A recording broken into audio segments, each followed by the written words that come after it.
Hello mga idol.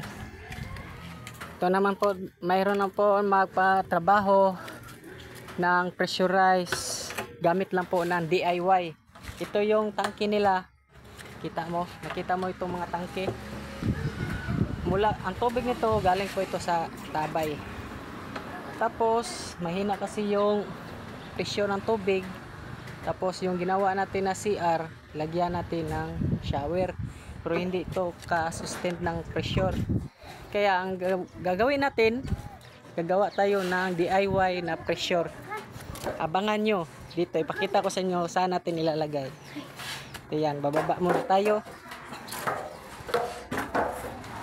Ayan.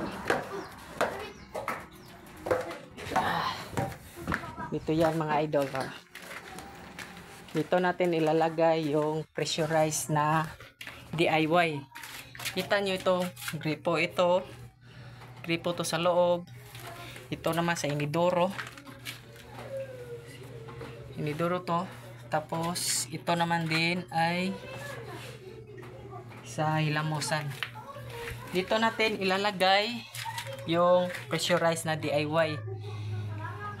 Para ito ay malakas ang tubig. Kasi may lagay pa rin tayo dito ng shower. Dito, kailangan maglagay natin ng pressurize. Kasi mahina kasi yung tubig. Mula lang doon, maliit lang yung tangke. Kaya hindi makapag-pressure ng tubig. Kasi bagsak lang yun. Ito yun. Pakita ko sa inyo na mahina lang talaga ang tubig. Kaya lagyan natin ng pressurize. Ito ako ang nagkabit ito. Ito, CR ito. Yan, ako nagkabit nito. Yan, mula dito. Tsaka inidoro, pag plumbing nito. Ito yung tubig. No. Hina lang yung tubig. Mahina. Palakasin natin yan. Oh, kita nyo.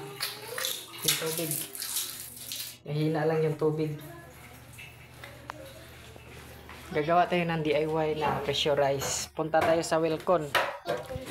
Kita ko sa inyo sa susunod na video. Abangan nyo at i-share nyo at i-follow nyo ako para magamit din ito sa ibang tao at magagamit din yung gustong magpagawa at makakita ng video nito. Salamat po.